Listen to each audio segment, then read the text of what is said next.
2025 में पाकिस्तानियों को तो ये पता चल गया होगा कि जो खाने के लिए आटा नहीं दे रहा है, पीने के लिए पानी नहीं दे रहा है, वो जम्मू कश्मीर क्या घंटा देगा।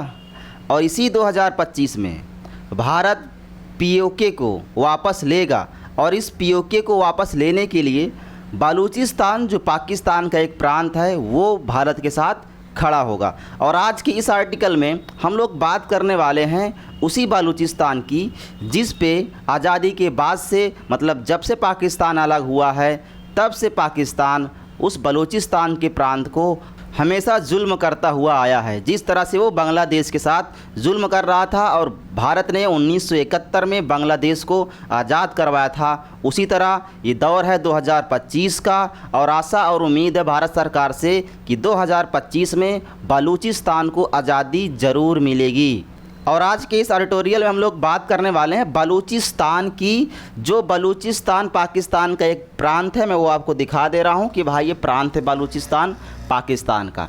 ये पूरा पाकिस्तान है और ये पाकिस्तान का एक प्रांत है बलूचिस्तान। हम लोग इसी बलूचिस्तान की बात कर रहे हैं और पीओके लेने के लिए भारत की मदद बलूचिस्तान ज़रूर करने वाला है। इस पर हम लोग चर्चा करेंगे।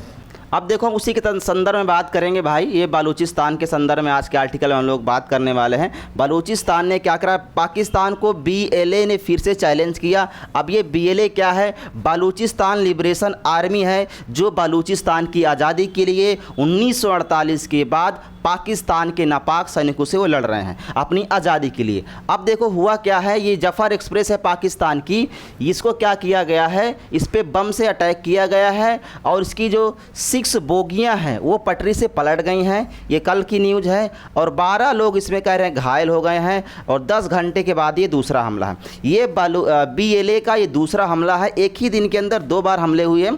10 घंटे का उसमें अंतराल हुआ है जिसमें जफ़र एक्सप्रेस में बम ब्लास्ट किया गया है और 12 लोग उसमें घायल हुए हैं। ये सारा मामला निकल के आया है। बलूचिस्तान अपनी आज़ादी को लेके काफ़ी तेज़ कर रहा है, चैलेंज कर रहा है पाकिस्तानियों को। अब पाकिस्तान के बलूचिस्तान जो प्रांत है, मैंने आपको पहले बता दिया, ये प्रांत है पाकिस्तान का बलूचिस्तान जो अपनी आज़ादी की लड़ाई के लिए 1948 से ये लड़ रहा है पाकिस्तानियों से।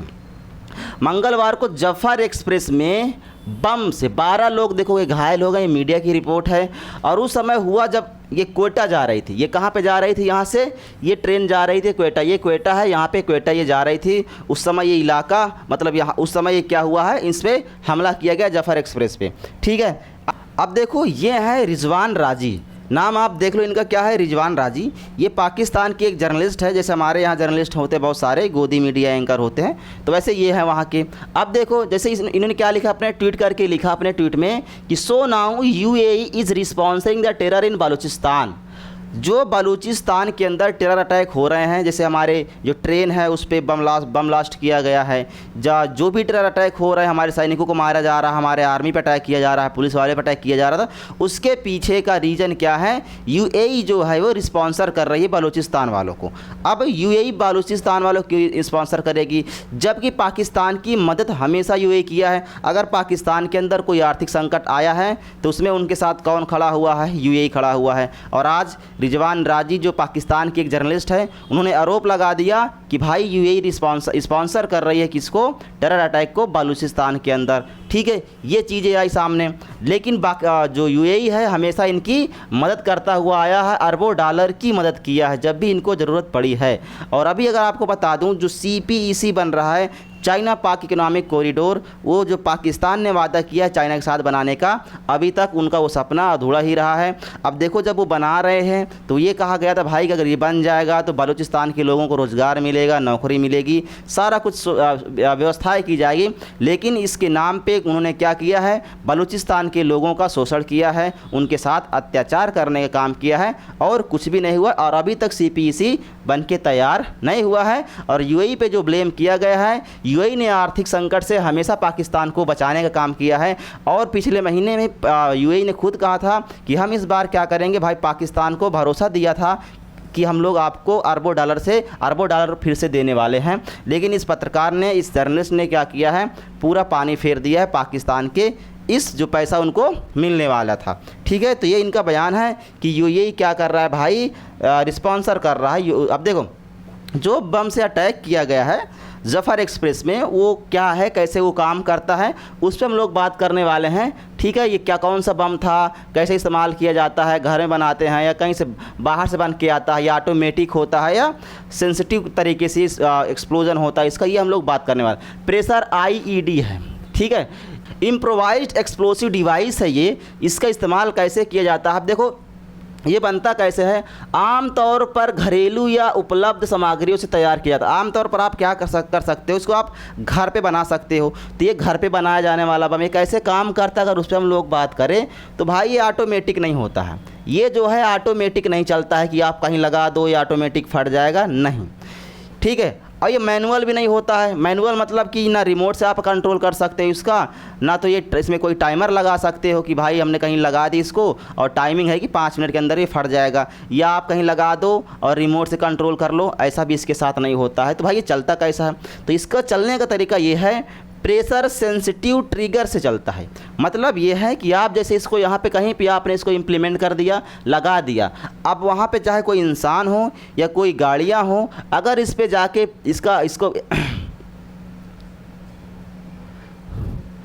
इसके ऊपर मान लो गाड़ी कुछ भी इंसान का अगर प्रेशर लग गया, प्रेशर लगने के बाद इसके अंदर जो ट्रिगर होता है उतना प्रेशर लग जाए कि इसका जो ट्रिगर है वो एक्टिवेट हो जाए।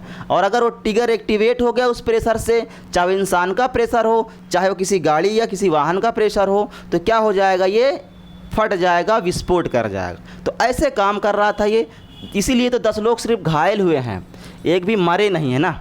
अगर ख़तरनाक वाला होता तो जफ़र एक्सप्रेस पता नहीं क्या होता, उसमें ज़रूर कुछ न लोग कुछ मर जाते। तो ये ऐसे करके काम किया जाता है। इस बम के बारे में मैंने आपको बता दिया जिसका इस्तेमाल किया गया था। उस ट्रेन में 270 लोग सवार थे। 10 घंटे के बाद कहा गया भाई ये दूसरा धमाका है वहाँ पे। अब मंगलवार सुबह इससे पहले एक और बम धमाका हुआ था।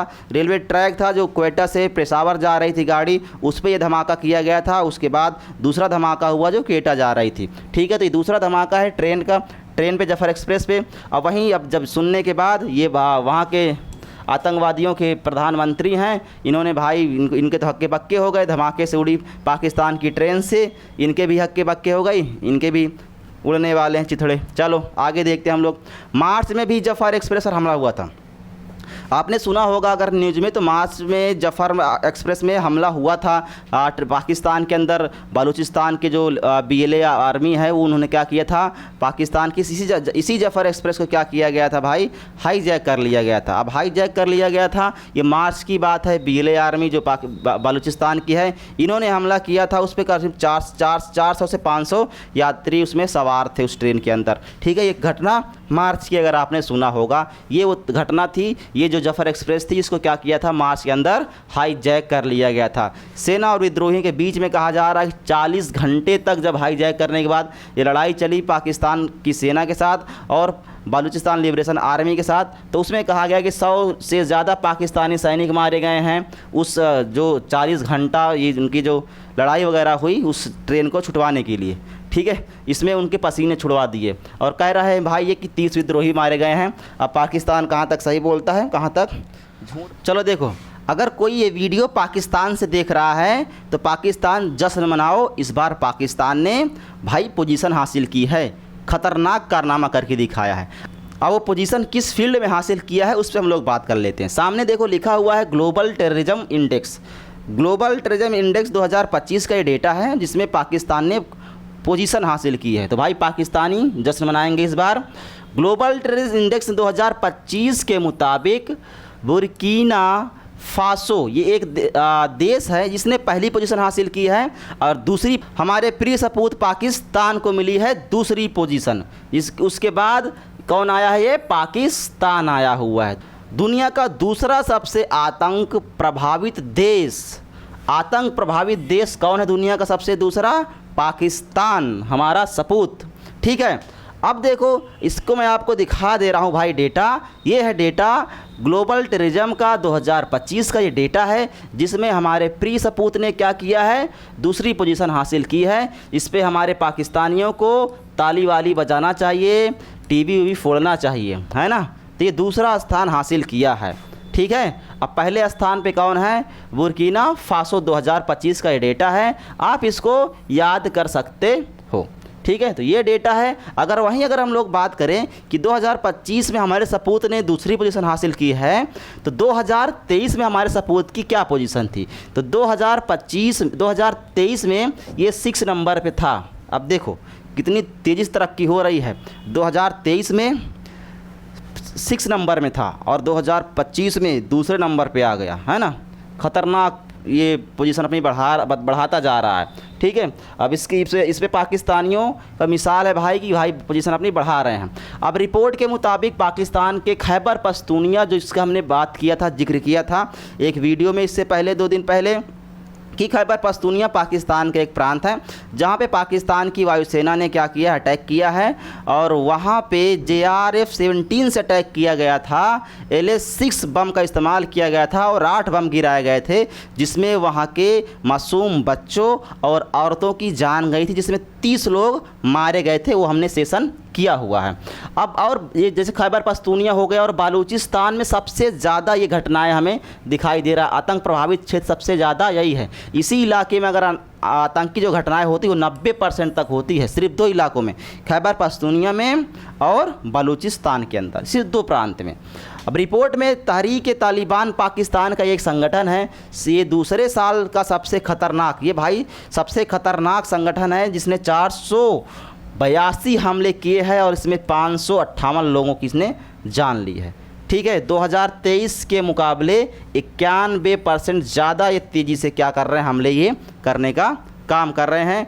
तो ये पाकिस्तान की कुछ अचीवमेंट्स जो हमने आपको बताया। पाकिस्तान ने इस बार पोजीशन भी लाई है, दूसरी पोजीशन पाकिस्तान की है इस बार, जो इसने इस बार लाई है। तो ये सारा ये आर्टिकल आपको समझ में आया होगा। इस आर्टिकल हम लोग बात कर रहे थे कि भाई बलूचिस्तान को आज़ाद करने के लिए भारत क्या मदद करेगा कि नहीं करेगा, और खैबर पख्तूनख्वा और बलूचिस्तान जैसे प्रांतों में आतंकवादी इतनी गतिविधियाँ क्यों हो रही है। बाकी जो ग्लोबल इंडेक्स में पाकिस्तान ने दूसरा पोजीशन लाया है, उसके लिए पाकिस्तानियों को भाई कंग्रेचुलेसन मेरी तरफ से और पूरे भारत की तरफ से बधाई दे रहा हूँ मैं। एक और आर्टिकल में हम लोग आगे बात करने वाले हैं कि जो पाकिस्तान है इस टाइम पर क्या करना चाह रहा, पैसों के लिए। कहा जा रहा है कि भाई पाकिस्तान पैसों के लिए जो परमाणु हथियार उनके पास है वो अब इस बार बेचने का काम कर रहे हैं। एक हम दूसरे आर्टिकल में उसको विस्तार से समझने का प्रयास करेंगे। अगर आपको ये सेशन अच्छा लगा हो तो ज़्यादा से ज़्यादा शेयर करना है, और अगर आप चैनल पे नए हैं तो प्लीज़ चैनल को सब्सक्राइब कीजिए। अगर बलूचिस्तान से मेरा कोई वीडियो देख रहा है तो बलूचिस्तान वाले भाइयों को भारत का समर्थन है और सपोर्ट है, आपको जल्द से जल्द आज़ादी मिलेगी, ये मेरी शुभकामनाएँ हैं। अब मिलते हैं अगले आर्टिकल में, तब तक के लिए जय हिंद, जय भारत।